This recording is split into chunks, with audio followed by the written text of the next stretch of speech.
dia, boa tarde ou boa noite, dependendo do horário que você estiver ouvindo. Estamos aqui com os jovens da igreja, iniciando mais um projeto super divertido que eu sei que você vai gostar. E esse projeto é um podcast onde você estará nos ouvindo durante todos os sábados. Ainda vamos definir no horário. Você já sabe. Se você está escutando é porque você já sabe qual horário que vai sair. Estamos aqui com nossa plateia, na verdade os nossos convidados também. E antes vamos iniciar, falando que nós estamos da Igreja Congregacional de Campo Grande e nós fazemos parte de um grupo de jovens chamado Alta Voltagem e esse é um projeto que sai de dentro do nosso grupo, ok? Aqui nós temos a nossa outra comunicadora, a Jéssica. Se apresenta um pouquinho aí, Jéssica. Olá, gente. Muito boa tarde, ou boa noite, ou bom dia. Depende do horário que você estiver nos ouvindo. Meu nome é Jéssica, estarei aqui também na mesa, sendo mediadora juntamente com o Jefferson, que acabou de se apresentar. Olá. E como ele acabou de dizer, nós somos da Igreja Evangélica Congregacional de Campo Grande, Mato Grosso do Sul. Então, de onde você estiver nos ouvindo, que você possa estar curtindo e comentando e compartilhando também com outras pessoas esse podcast. É isso aí. E como convidados de hoje, que estarão praticamente quase frequente aqui com a gente, é o nosso presidente Alan, presidente dos jovens. Fala aí, Alan. Boa tarde a todos.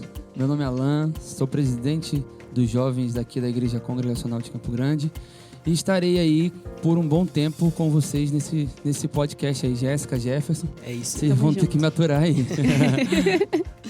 Como uma segunda convidada da gente, que também faz parte do nosso grupo, temos a Letícia, nossa psicóloga do grupo. Aí sim. A Letícia, ela vai participar de hoje aqui na nossa conversa. Fala aí um pouquinho, Letícia.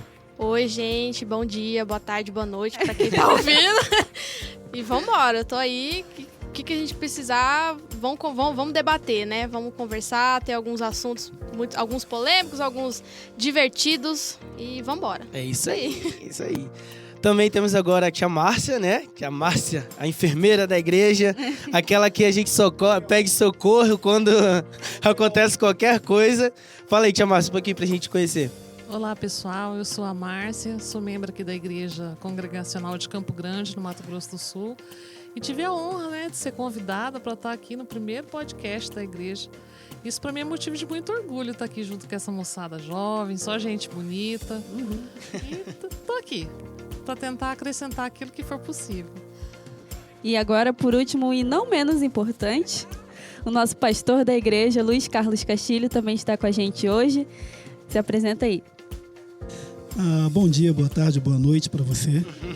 É uma alegria muito grande estar aqui, primeiro, porque a gente gosta desse ambiente. Isso faz bem para nós, é saudável, é extremamente importante a gente dialogar sobre as demandas do nosso tempo, né? E segundo, é um orgulho poder estar aqui com os jovens da igreja. Então, jovens que se interessam por isso aí orgulha qualquer pastor, qualquer igreja, qualquer comunidade. Isso mostra que a igreja está preocupada com as demandas da nossa sociedade. E a gente está aqui para somar. Então, eu quero ser o que menos fala, quero ouvir mais do que fala. Eu ia falar isso, difícil. Aqui quem fala são vocês, mas é uma honra ter sido convidado. Então, por isso mostra também que a gente tem aí esse amor que a gente sente também recíproco. Muito obrigado, jovens, e que a gente possa cooperar aqui com cada um dos assuntos que forem falados aqui. Obrigado. Muito bom. Muito obrigada. E esse é o nosso projeto, Conversa Franca.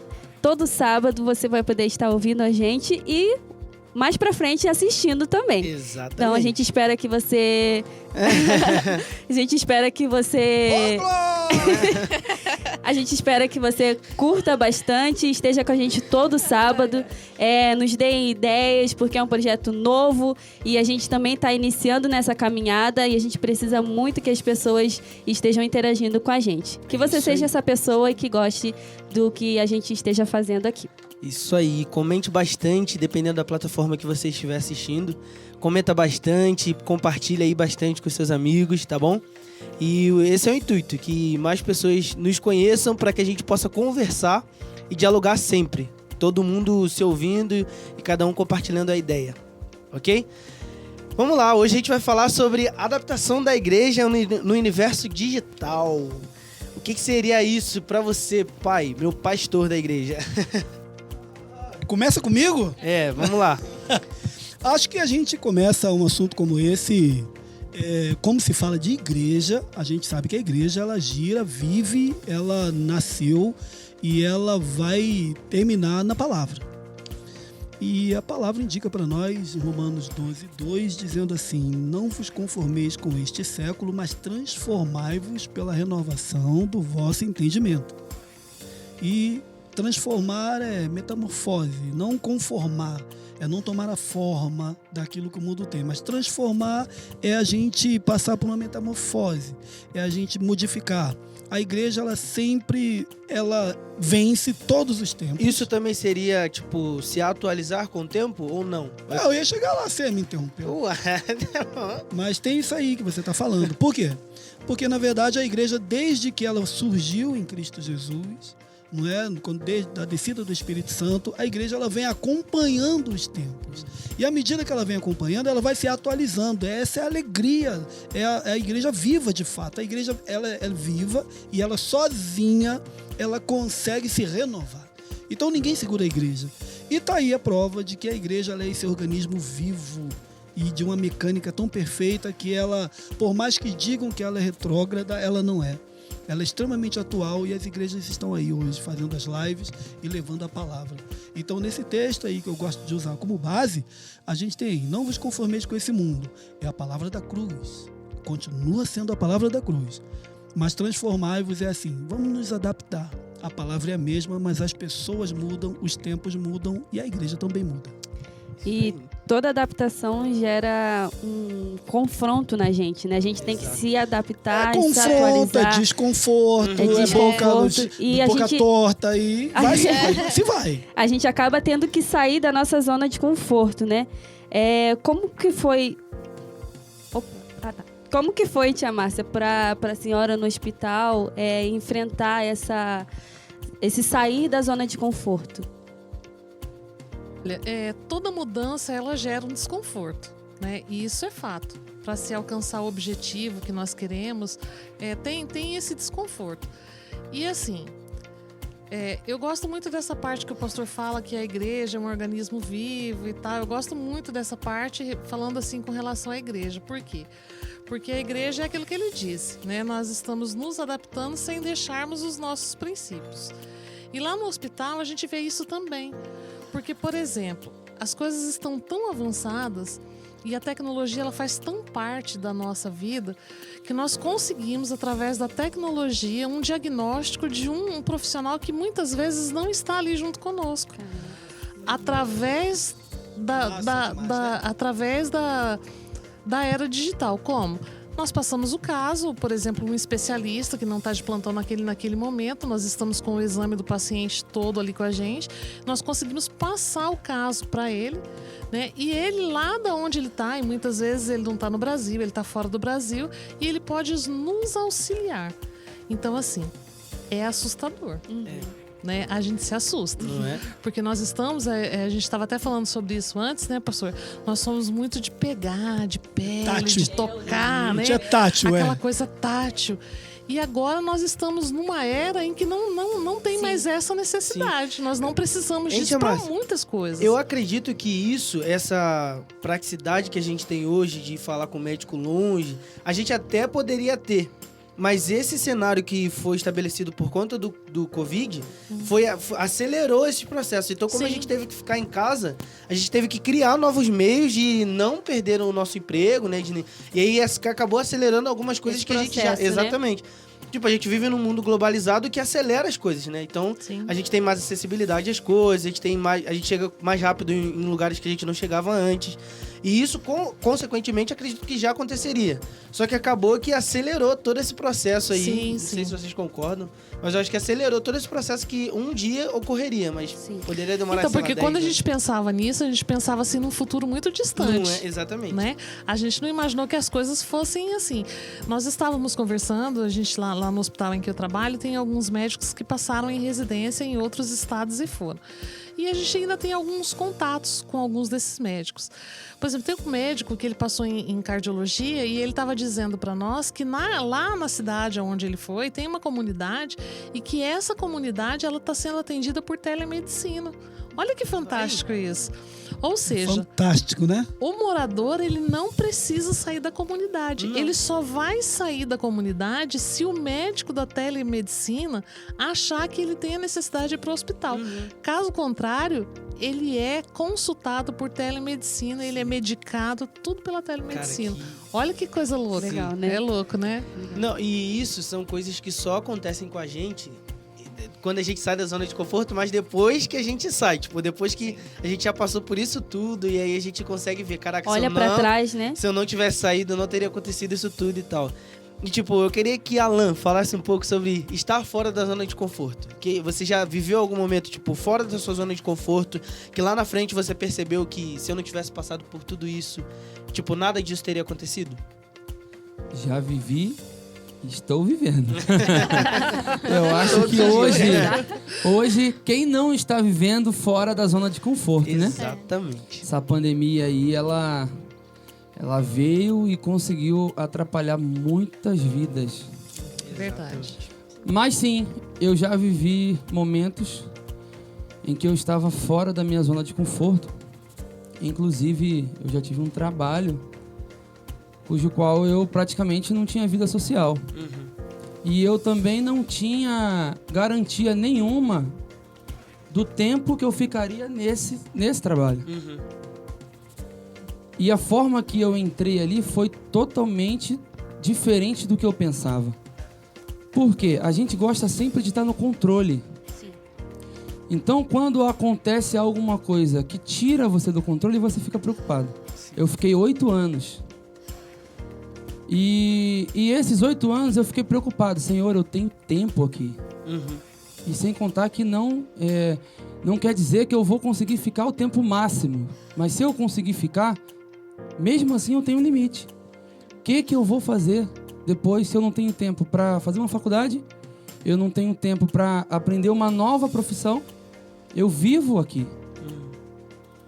Aí eu ficava muito ansioso. E chegou vezes que eu não sabia mais o que fazer. Só que Deus, lá no fundo, falou assim: Alan, calma, vai dar tudo certo. Vai dar tudo certo. Quando você sair daí, você já vai ter algo preparado para você. Fantástico, né? Sim, é incrível. Ah, eu não disse ainda, esse meu trabalho era no Exército. Mas durante todo esse tempo eu ficava assim: eu tenho que fazer faculdade, eu tenho que fazer não sei o quê, eu tenho... Tentando arrumar monte de jeitinho, coisa. né? Isso, e Deus Ajeitar. falava assim, ó, calma, não tá na hora. E eu preocupado, tentei entrar na faculdade uma vez, não consegui. Tentei entrar de novo depois, paguei a faculdade, nada, não consegui fazer uma aula. E eu desesperado: Senhor, e agora? Eu vou sair daqui, eu não tenho o que fazer. Conclusão, chegou o tempo, acabou época de exército. Deus moveu tanto, mas tanto, que meu trabalho, eu não precisei fazer esforço. A minha faculdade, eu ganhei uma bolsa de 80%. Ô, Glória. Entendeu? Olha. Aí Deus virou pra mim e falou assim: meu filho, tá vendo o que eu te falei? Aquieta o seu coração. Exato. Então essa foi uma experiência muito importante pra mim. Aí fica aquela pergunta assim, aí, tu ainda tem dúvida de alguma coisa, Alan? Rapaz, eu confesso pro senhor que teve umas épocas aí que eu tava meio pra baixo, mas hoje em dia eu não tenho como duvidar que o nosso Deus, mesmo que as coisas fujam do nosso controle, Ele está sempre com todas as coisas programadas para a sua vida. É verdade. Exatamente. É isso aí, meu filho. Deus abençoe. E essa questão de... Essa pandemia, né, afetou muito a nossa sociedade, como o Alan falou aqui. E eu queria saber um pouco da Lê, nossa psicóloga hoje, quais foram as consequências, isso? As O que sequelas pode dentro causar isso, o no que causou. ser humano, o que Exatamente. pode causar. A gente, antes de tudo, a gente tem que entender que, por exemplo, distanciamento social é o quê? Pelo que eu estudei, que a gente estuda, é o afastamento de pessoas, certo? Então, assim, é você evitar o contato físico com a pessoa, mas você pode contar com o virtual, o verbal, Sim. conversar com a pessoa. E muitas das vezes a gente tem uma interpretação errada disso. Pelo fato de eu estar me distanciar, eu vou me isolar totalmente. Vou ficar no meu canto aqui, não vou. Só vou sair pra cá, pra vamos dizer assim, pra urgência mesmo. Por exemplo, fazer compra, alguma coisa. Em último caso. E em último caso. Então a gente tem essa interpretação. Cara, eu vou ficar quietinha aqui porque pode ser que o vírus venha, entendeu? Atrás de mim, vamos dizer assim. E não são todas as pessoas que pensam assim, né? E o que isso pode gerar? Isso é muito prejudicial pra gente. Por quê? Isso causa na gente... nós, seres humanos, precisamos do outro. Vygotsky diz isso, né? Que eu até coloquei aqui. Na ausência do outro, o homem não se constrói o homem. Então, a gente precisa do outro para se desenvolver. Não precisa ter o contato físico, mas só o fato de você se pertencer àquele grupo... Mesmo que virtualmente. Você tá conversando aqui, estamos conversando aqui. Beleza, então eu pertenço a esse grupo. Então eu tenho esse pensamento de pertencer a esse grupo. Então eu fico tranquila. Fico na minha casa tranquila, mas eu posso conversar e tal. Quando isso não acontece, quando a gente se isola, aí gera a ansiedade, a depressão, estresse, o medo. Porque a gente acha que a gente não pertence naquele lugar mais. Entendeu? Isso são algumas das sequelas que podem causar, né? Entendi. Então, a gente vê que realmente quando a gente tá fora da nossa zona de conforto, né, que a gente é desafiado a passar por isso, realmente a nossa cabeça, a gente, como o Alan disse, a gente fica meio, tipo, meu Deus, o que eu vou fazer? Empolgado. Fica desesperado, aí vem ansiedade, e vem depressão, e vem essas coisas que realmente a Letícia sinalizou pra gente. E a igreja, como todo, né? A Igreja Universal, de eu falar. Igreja Universal, acredito que todo mundo vai entender que a igreja é o corpo. Exatamente. A igreja, o mundo. Exatamente. Então, a igreja em si teve que passar por esse processo, né? Que é ter que, obrigatoriamente, sair de dentro dos templos, né? E ir agora para um ambiente novo, que é o novo ambiente, utilizar as ferramentas do ambiente virtual. E aí, como é que vocês encaram isso? Tendo que passar agora para assistir lives, não ter mais tá no presencial ali, ver a igreja passando por essa nova adaptação. Como é que vocês encaram isso? Como é que vocês viram essa passagem, essa transformação, essa adaptação? Eu queria até acrescentar que antes um pouco a gente já tinha a Bíblia no celular e tudo mais, e que isso não era muito bem aceito em algumas igrejas. E hoje a gente meio que quase precisa do celular e da internet pra gente ter um acesso ao culto. Então, assim, como que o senhor, pai, como pastor, pode acrescentar isso pra gente sobre essas questões de desafios que a igreja teve que enfrentar sobre a questão da digitalização, né? Eu acho que isso aí é extremamente importante para nós, é um avanço muito grande. E assim, a gente está falando aqui, na verdade, de rotina, né? A igreja, ela, como qualquer outro lugar, ela teve sua rotina. Como é que era a rotina da igreja? Era o culto presencial. Se a gente buscar mais atrás, era o órgão.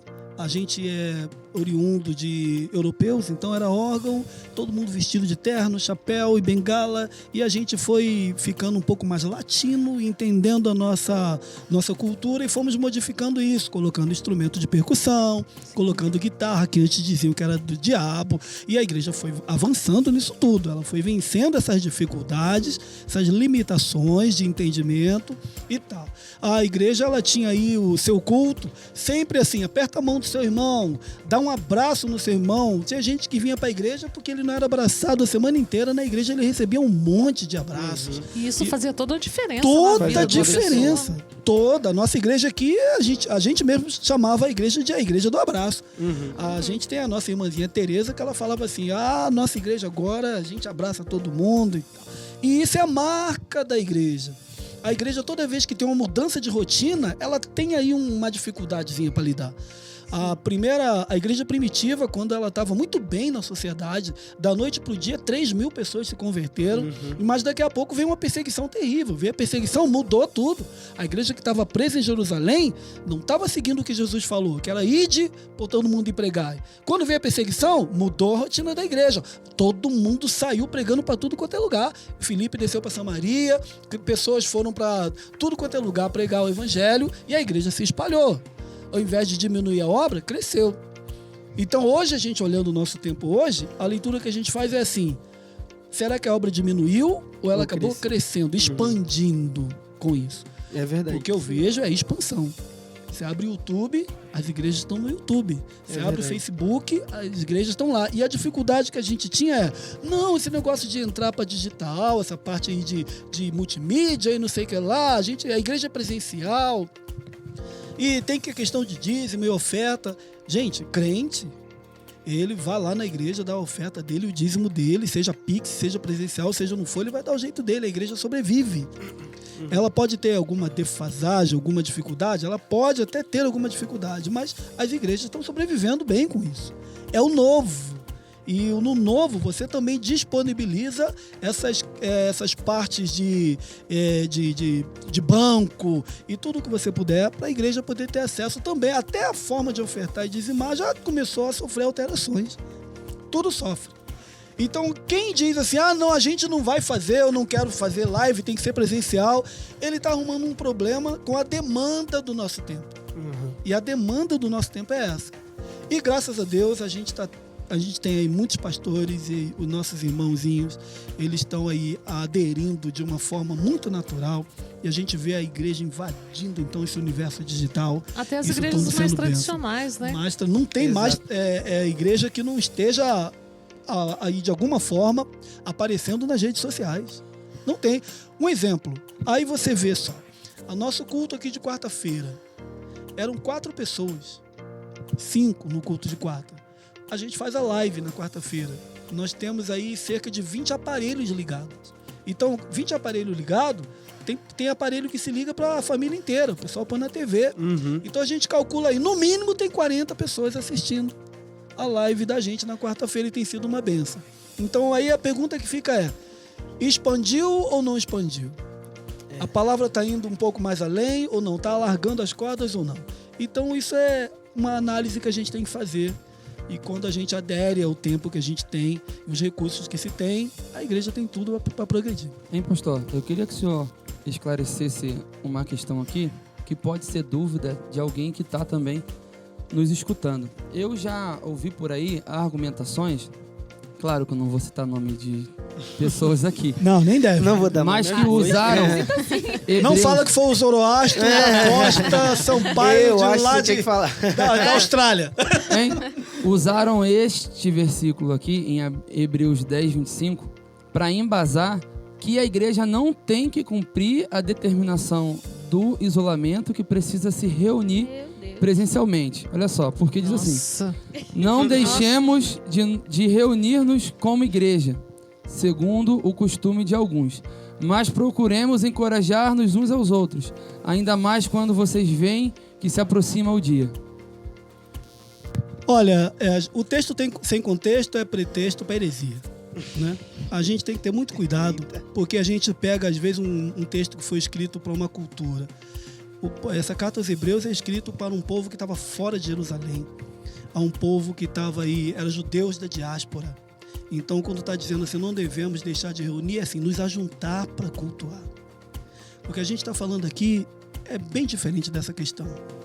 E por que é diferente? Porque uma coisa que eu ouvi esses dias de um pastor, se eu não me engano, Augusto Nicodemos, ele disse assim, olha, o crente hoje ele não foi preparado para viver o evangelho, ele foi preparado para ir na igreja. Eu concordo. Quer ver uma coisa? Às vezes a pessoa que escreveu, ele só vai num culto na semana, deve ter 3 ou 4, quero ver se ele vai em todos. Às vezes nem vai, não estou falando da pessoa que escreveu assim, estou falando assim, quem mais reclama porque a igreja deixou de ter um culto é quem não vai na igreja. Ele se sente extremamente ameaçado. Isso é uma questão totalmente psicológica. Porque quem está firme na igreja, ele não tem a Letícia pode falar sobre isso, né? sobre as gestaltes da vida. Mas é psicológico. Tu quer ver? Tu fala pra uma pessoa que não é assídua na igreja. Olha, a igreja vai fechar por 15 dias. Ele entra em pânico. Porque ele não tem ido no culto e a possibilidade da igreja fechar, para ele, é tipo uma ameaça terrível ao seu estado de crente, de frequentador. Então, ele não vai. Mas se não tiver culto, ele vai reclamar. O crente de verdade, ele está tranquilo. Ele não tem problema nisso. Por quê? Ele não está preso às 4 paredes. É muito bom a gente estar na igreja. O templo foi feito para isso. Mas Jesus disse para aquela mulher em João 3,23, chegou a hora, e vem a hora e já chegou, que o verdadeiro adorador adorará o Pai em espírito. E em verdade. Outra coisa, gente, a gente pensa que a igreja é lá no templo, naquele endereço que a gente está acostumado. Não, a igreja começa na nossa casa. Às vezes a gente quer um culto no templo que nunca teve dentro de casa. Nossa vida é Deus em primeiro lugar, a nossa família, depois a igreja. Não vai poder ter culto na igreja. E o culto doméstico? Então ninguém lê Bíblia em casa, ninguém nesse período que vai tirar aí, que a prefeitura aqui em Campo Grande, como é que ela fez com a gente? Recomendou. Eu achei interessantíssima essa palavra. Mas recomendamos que as igrejas católicas e protestantes façam suas lives durante esses 15 dias, para que a igreja possa cooperar com uma diminuição da proliferação do vírus e tal, da propagação. Olha que interessante isso. Recomendar. Aí alguém já levanta e fala, não, porque isso é um boicote às igrejas. Eu não estou aqui discutindo se o ônibus está liberado, se trem, lá no Rio de Janeiro tem trem, metrô, se está liberado.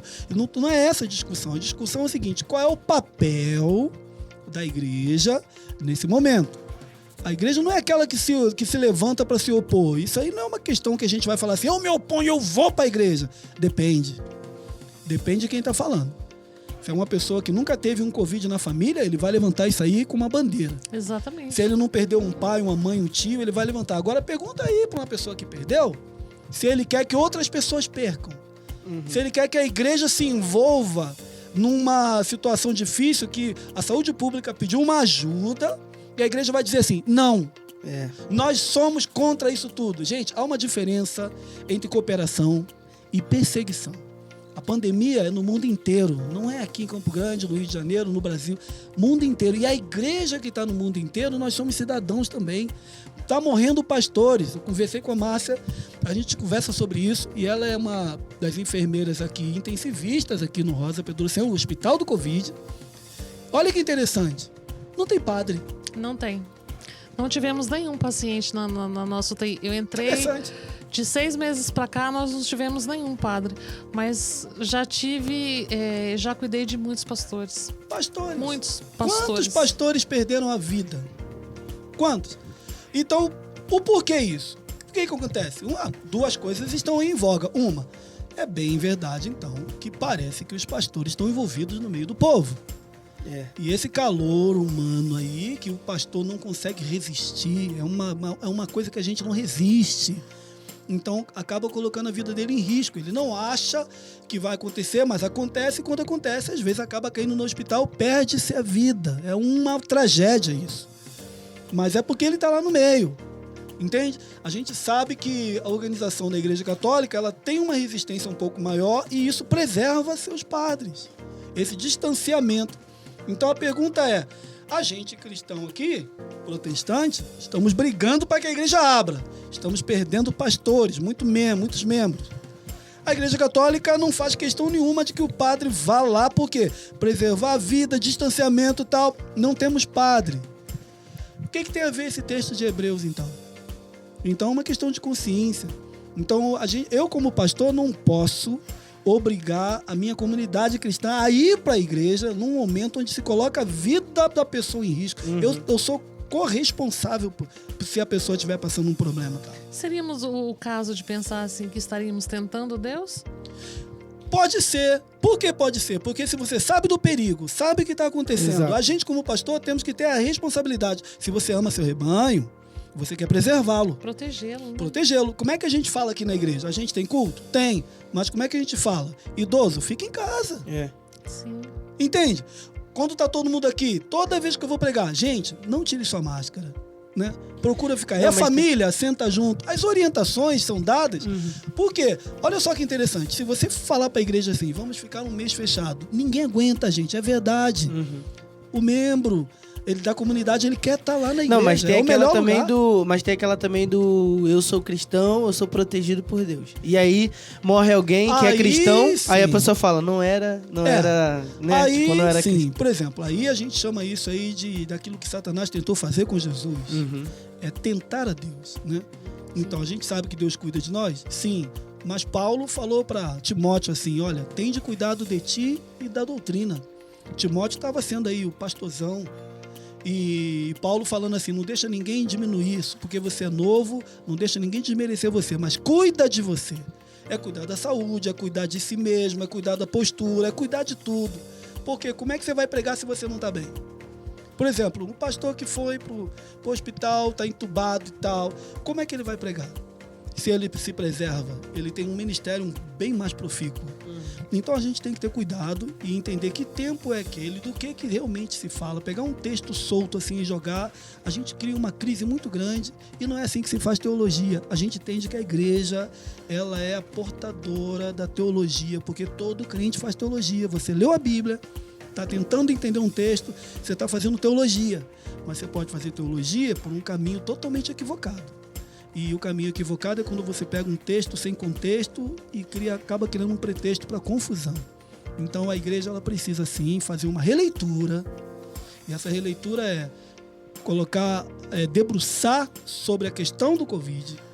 E debruçar sobre isso é assim, qual é a nossa posição no ambiente social hoje na sociedade? Sim. Como é que a igreja coopera? E eu ainda acho que a igreja ela poderia ter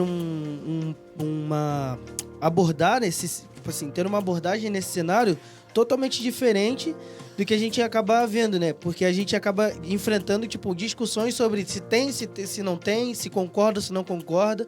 E a igreja poderia estar colaborando agora, ajudando as pessoas a... Cara, fique em casa, porque você tem o risco de realmente você ajudar na conscientização.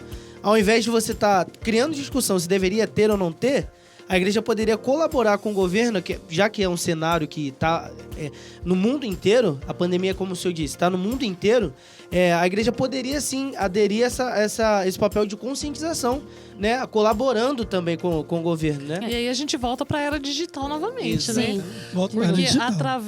através das lives a gente pode estar dizendo isso, a gente pode estar conscientizando o nosso povo disso. Dizendo, olha, você está na sua casa, eu estou aqui, mas a nossa fé permanece. Exato. Nós estamos juntos em oração. E é interessante, Márcia, porque mediante aquele assunto que o Alan trouxe, é engraçado porque é o seguinte, essa questão da live, essa questão da igreja entrar no ambiente virtual, que tem a ver com aquilo que o pastor Augusto Nicodemos disse, que o crente ele está preparado hoje não para viver o evangelho, mas para ir para o templo. E essa questão tirou o templo, você tirou dele uma perspectiva de culto. Não tem culto se não tiver templo. Não tem nada. Rapaz, via live, você consegue sentir a presença de Deus da mesma forma. Sim, sim. A palavra ela tem a mesma eficácia. O louvor cantado, ele te eleva espiritualmente, como acontece. Então você mudou o ambiente, mas a estrutura do culto continua a mesma. E o principal de tudo, o centro do culto, que é a pessoa de Jesus Cristo, continua a mesma. Ele continua sendo o cabeça da igreja. Então eu acho lindo assim, como a igreja de Jesus, ela está tomando essa forma, né? Ela está ampliando sua visão, ela está ampliando seu modo a sua inserção na comunidade, está alcançando pessoas que antes eram mais voltadas para o ambiente digital. A igreja está lá de várias formas, seja com palavras, seja com louvor, milhões de pastores pregando, milhões de cantores, milhões de curso na internet também. Curso na internet. Então mudou tudo. Então é lindo ver como a igreja ela conseguiu sobreviver a isso tudo, e agora a igreja está ditando regra para muitas empresas, para muitos cursos. A igreja está ditando a regra. Olha, o caminho é esse daqui. Antigamente ainda até existia, assim como a Bíblia, né, no celular, tinha também aquele debate sobre a maquininha de cartão na igreja, receber o dízimo por depósito ou não.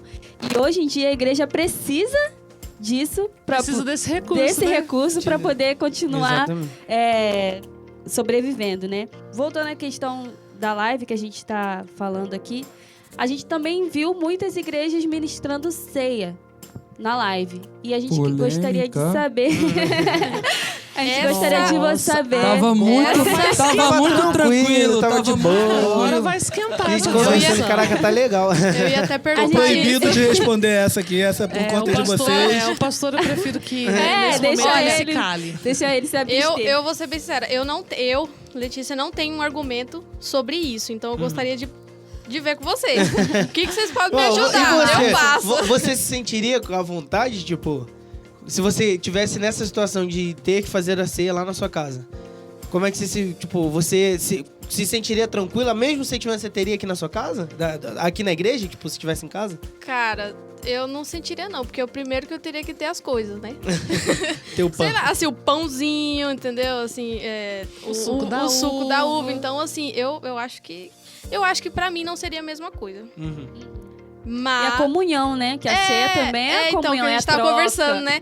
Eu gostei do seu argumento e eu pego o da Jéssica, o argumento dela. Porque, tipo assim, a minha visão era de que o suco...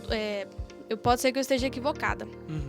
Mas o vinho, o suco de uva e o pão é algo simbólico. Uhum. Então, pra mim, eu achava que isso... Antes de conversar com a Jéssica e com a Márcia, eu via que fazer a ceia na sua casa poderia ser pelo fato de ser uma coisa simbólica. Sim. Mas aí, depois trazendo esse argumento de ter a comunhão, aí eu vejo que já não seria. Exatamente, você já consegue ver por Porque- outra perspectiva, né? Porque pelo que eu entendi, que eu vejo agora, a ceia seria ter esse momento de comunhão. Então, eu acho que não seria a mesma coisa. E você, Alan, tia Márcia, Ó, eu Alan como tenho- diácono. Eu tenho alguns argumentos puxando para o lado da não realização da ceia online. O primeiro é o seguinte: nós não temos uma obrigatoriedade de fazer a ceia mensalmente. Isso é um costume da Determinado, nossa né? denominação, da nossa igreja, de fazer a ceia mensalmente, tá? Se a gente for puxar lá nos tempos antigos, o pastor, se eu tiver errado, me corrija, a ceia era feita de ano em ano. Não era isso, pastor? Teve ceia que era anual, tinha ceia que era 4 vezes ao ano, 2 vezes ao ano. Dependia da demanda do tempo, da época. Exato. Então esse é o meu primeiro argumento. Pensando que a pandemia, por mais que esteja se estendendo, ela vai passar. Uma hora ela vai passar. O segundo é a comunhão. Como teríamos comunhão cada um na sua casa? Ah, mas eu posso ter comunhão com as pessoas da minha família. Tá, mas vocês já não estão juntos todos os dias?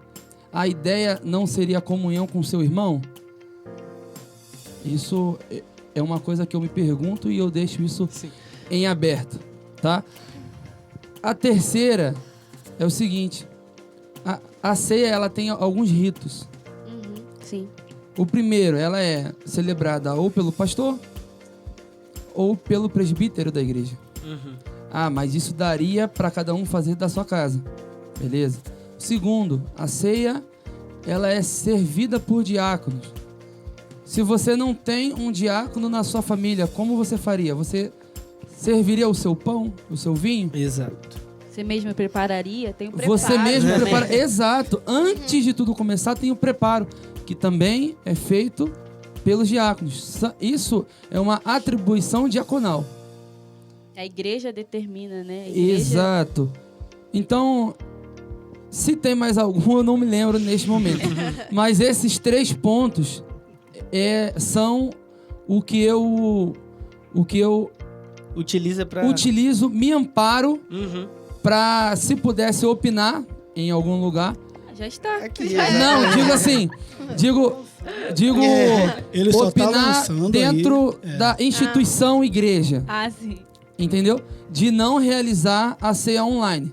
Até porque quando isso tudo passar, faz uma mesa bonita lá na igreja, comunhão, aquela troca de cálice. Então, entendeu? eu acho que isso daí, não sei se vocês vão concordar comigo, mas tem uma galera que não quer, tipo assim, não quero que pare a ceia, não quero que pare a ceia. O que eu entendo disso é que é aquela galera que entende a ceia como uma lavagem dos De pecados, alma, né? Tipo assim, eu não posso ficar sem a ceia, porque é o momento de lavar os meus pecados, recomeçar o meu mês. Porque tem uma galera que vem na igreja só pra ceia. Mas porque aí, tem esse pensamento. o que acontece? Tipo assim, cara, é o meu momento de limpeza aqui. Aí você toma lá o suco, tá limpando todos os meus pecados. Como é que eu vou ficar um mês sem limpar meus pecados? Não tem como. Indulgência. Mas pensa comigo. Se a gente começasse a atribuir essa função de autoexame e de perdoar pecado de alguém, a gente tiraria o foco de Jesus e colocaria na ceia.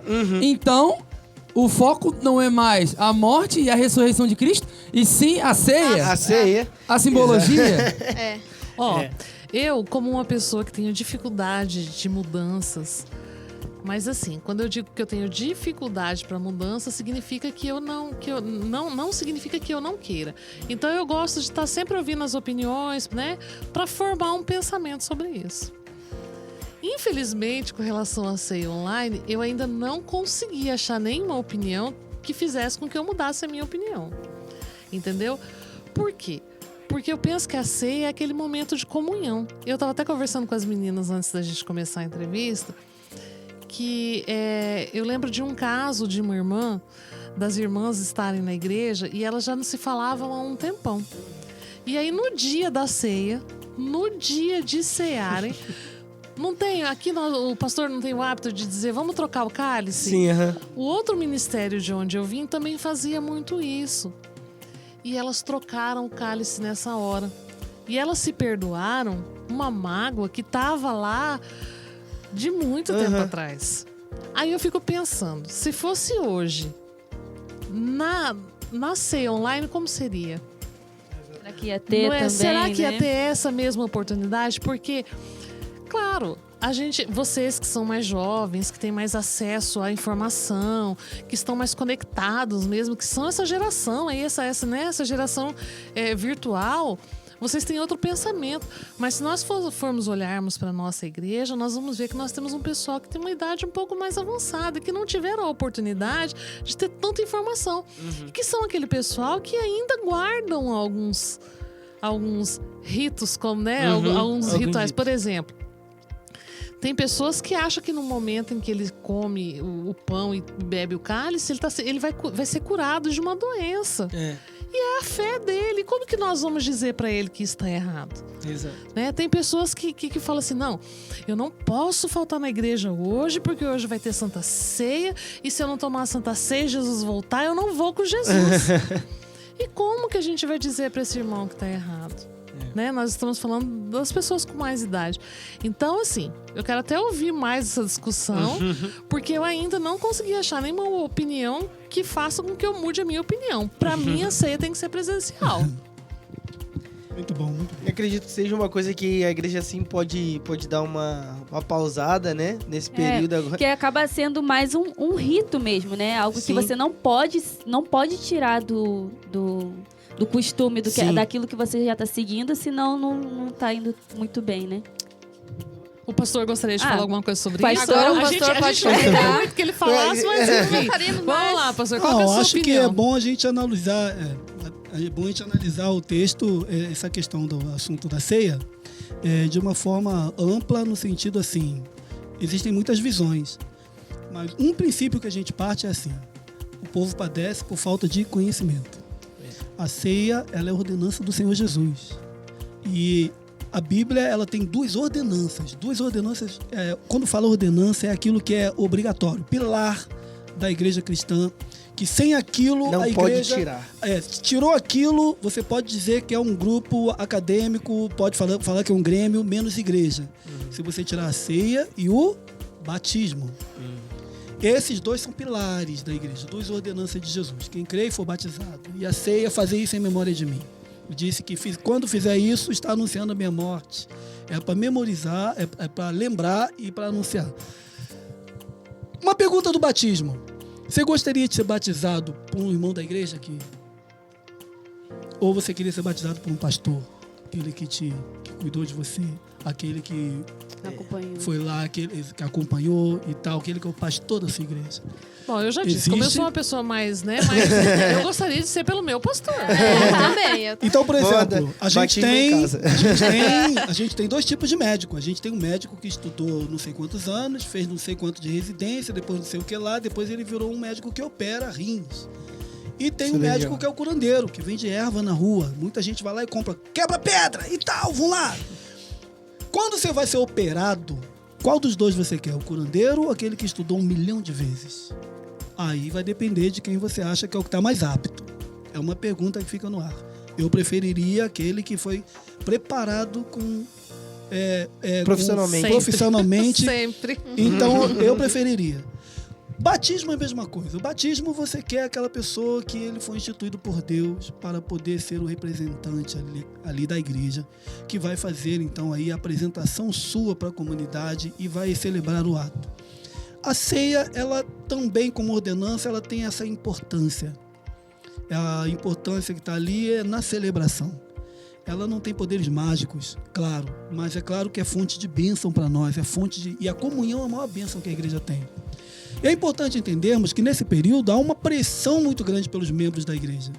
E por que a pressão? Pastor, a gente precisa da ceia. A gente precisa, porque alguns pastores também colocaram a ceia como um elemento mágico aí do Shazam, que muita coisa pode acontecer nesse período, naquele momento. Então o membro não consegue ficar sem a ceia.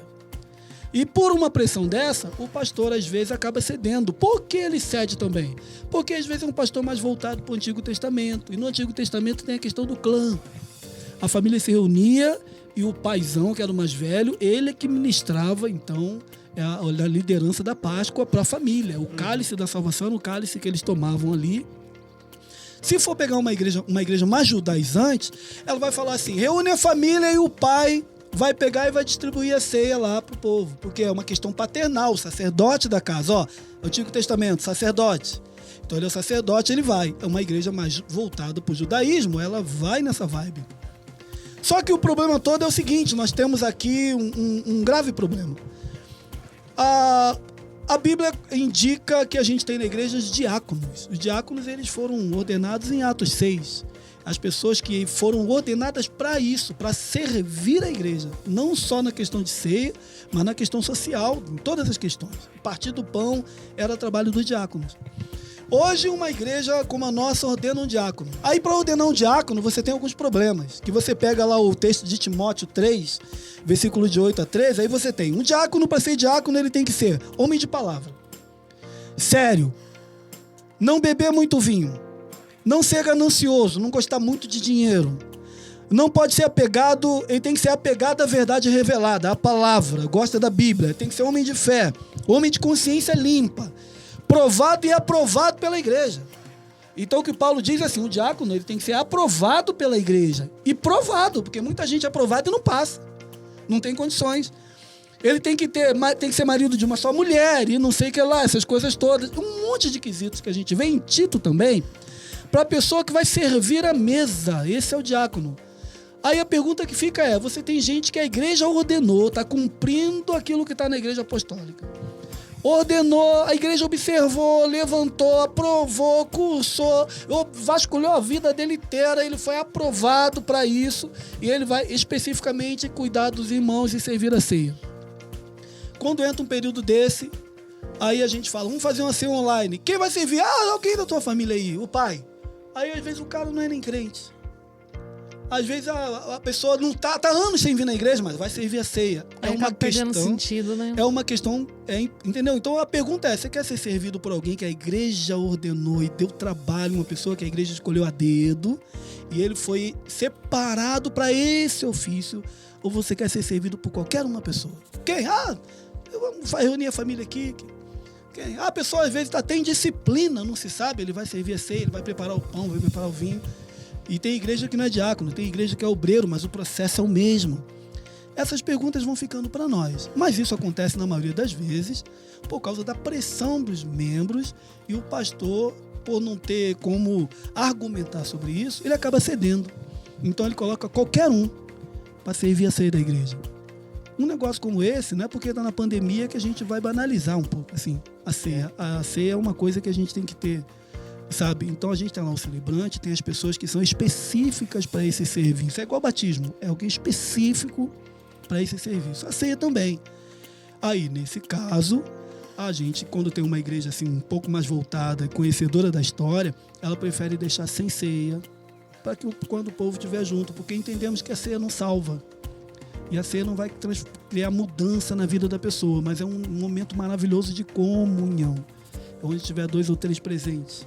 Entende? Então, nesse caso, muitas igrejas aderem à live, à ceia pela live, por suas razões, mas muitas não, preferem esperar. Nossa igreja, por exemplo, no Rio de Janeiro, ficou 4 meses sem ceia. E quando voltou, foi uma alegria total, claro. Mas por quê? Isso também vai muito de como a gente entende a ceia. Por exemplo, Martim Lutero entendia que a ceia, o pão e o vinho, Cristo estava inserido no pão. Então, não era bem uma transubstanciação, mas era uma consubstanciação. O que é transubstanciação? É quando uma substância vira outra. Na Igreja Católica, o pão vira carne, então ele se transforma. No caso de Martim Lutero, não é que o pão se transformava em carne. Por isso que na Igreja Católica você não pode morder a hóstia, porque você está comendo a carne de Cristo. E Martim Lutero achava que não era transubstanciação, mas era consubstanciação. Aquele pão estava inserido ali, Jesus. E no cálice estava inserido ali. Então, as 2 substâncias estavam ali. Martim Lutero achava isso. Então, a ceia para ele tinha uma importância tal. Para Calvino, não era nada disso. Para João Calvino era assim, Cristo estava ali de forma presencial naquele lugar, ao ponto de quase você poder vê-lo. Então, Cristo estava presente ali de fato. E a gente também hoje não entende isso. Nós entendemos a ceia através de um homem chamado Ulrico Zwinglio, que ele disse assim, é claro que o pão não vira carne e nem está consubstanciado aqui. E é claro que Jesus não está de forma corpórea aqui. A ceia é algo espiritual, então ela é simbólica. Isso tudo por causa de uma coisa. Cristo falou assim, isto é o meu corpo. E esse verbo é. Isso trouxe um problema, porque se ele falou que é, então é. Então se ele falou que é, então o pão vira carne, é o corpo. Só que Jesus também falou assim, eu sou a videira, ele é um pé de uva. Eu sou a porta, ele é quadrado. Né? Ele falou, eu sou um rio de água viva, um fluirão, se beber da água que eu der. E, então ele disse que eu sou a fonte. E no entanto ele não sai jorrando água como um chafariz. Então ele falou, isto é o meu corpo. Isso quer dizer que o corpo dele está ali mordido por todo mundo? Aí Ulrico Zwinglio falou assim, essa questão do significa assim, isto aqui significa meu corpo. Então esse significa é o quê? Simbólico. Assim como eu sou a videira, ele significa uma videira. Significa uma fonte. Então o Ulrico Zwinglio falou, a nossa ceia a gente não pode olhar Jesus como se nós mordêssemos ele. Ou como se ele estivesse aqui de forma corpórea, mas ele está através do Espírito Santo de Deus e a ceia ela é espiritual. Então a ceia é algo que ela vai trazer para você benefícios pela comunhão dos irmãos, pela bênção de estar ali na presença de Deus, compartilhando, mas o principal da ceia é anunciar a morte de Jesus, até que ele venha e lembrar do sacrifício de Jesus por nós. Amém. Fica aí para os irmãos se vale a pena fazer através da live, ou se você prefere que um diácono venha servir para você. Deus abençoe. Eu prefiro um diácono. Foi muito bom conversar com vocês, muito obrigado, tá? Por cada um aqui, pelo pastor, tia Márcia, Letícia, Alan. Imagina, sempre que precisarem, estou disponível. Pode deixar, opa! Tá. Muito obrigado a você que está nos ouvindo, né? E futuramente nos assistindo. Compartilhe aí com seus amigos, poste aí nas suas redes sociais para nos ajudar. E é isso aí, até semana que vem. Vamos lá então, foi muito bom, eu agradeço, mas estarei presente várias vezes, vocês vão ter que me engolir. Inclusive, semana que vem. E eu acho que foi uma conversa muito interessante e esclarecedora. E reitero a vocês, escutem todos os sábados o nosso podcast, Sigam-nos no Instagram, que já está sendo criado até o momento do lançamento. Facebook já vai ter também. sido criado Facebook, YouTube, Spotify, Deezer, Deezer, Apple aonde Music, der. Vocês vão conseguir ouvir o nosso podcast. TikTok. Gente, muito obrigada por todos vocês aqui na mesa. Foi muito legal, muito enriquecedor para mim ouvir um pouco mais e poder conversar com vocês. Então, eu também vou estar aqui por algumas vezes. Vou ter que me aturar. Inclusive semana que vem. Inclusive semana que vem. Esse foi mais um Conversa Franca. Muito obrigado mesmo.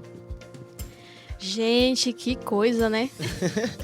Cada aprendizado, eu vou falar uma coisa pra você. Pra mim, isso aqui vai ser... Cada podcast, eu vou estar aqui. Claro, né? Porque eu vou ser convidado várias vezes. Mas até pra ouvir e assistir... Eu discordo de que você tem que vir de novo. Você é o primeiro, vai ficar perguntando pra mim. Vão ter que me aturar. Tem que chamar a Letícia, tem que chamar a Letícia. Mas Respeita a secretária aí, rapaz. Me respeita. Mas assim, cara... Muito obrigada pela oportunidade, pelas outras oportunidades também. Vou aprender demais com vocês, né? Assim como a ceia, eu aprendi algumas coisas, né? Sobre o culto da ceia, o que é a ceia em si. Cara, só tenho que agradecer, muito obrigada. Gente que agradece, ué. Gente, eu quero agradecer a oportunidade, porque, assim, é muito lindo o que vocês estão fazendo, né? É aquilo que a gente sempre fala, né, pastora? A igreja é um organismo vivo, né? E está se movimentando, e está se modernizando, né? E está acompanhando tudo que está acontecendo, né? A modernidade veio e a gente não pode parar no tempo, a gente precisa também. E que o intuito desse podcast seja assim, sempre, né, alcançar mais pessoas, né, alcançar aquelas pessoas que às vezes, poxa, de repente, né, tem curiosidade sobre algum tema. Não sabe o que significa ser. Não sabe o que significa ser. Inclusive, alguns, quem né? tiver sugestões, algum tema que vocês querem saber, querem ouvir a gente comentando sobre, vocês podem comentar aí, se for Instagram, Facebook, YouTube. Deixa o seu comentário aí embaixo aí, que nós vamos estar vendo. E, se possível, nós vamos trazer para vocês. Manda no direct do Instagram. E concluindo, né, a minha despedida, eu quero dizer que foi muito gratificante estar aqui e que não vou estar todos os sábados, né? O que a gente queria era quase todos, todos. né? Todos. Sempre que me for permitido, eu estarei. Viu? Sempre que eu for convidado... Tudo que tiver a ver com medicina, Tia Márcia estará aqui. Medicina, saúde. Eu quero agradecer, pastor Luiz Carlos, com muita alegria estive aqui. A gente não tem como responder tudo da forma que todos querem ouvir, mas o pouco que a gente sabe, a gente quer dividir. E isso é para edificação. Que tenha sido um momento para edificação da sua vida. Estou grato por estar aqui. E se me convidarem de novo, cometer esse mesmo erro, certamente eu estarei. Eu só peço assim, no mínimo 5 minutos. Eu não consigo, eu sou proibido pelos anjos de falar menos de 5 minutos. É isso aí, galera. Muito obrigado e até semana que vem. Obrigada, gente. Esse foi mais um Conversa Franca. E semana que vem fica com a gente de novo. Tchau.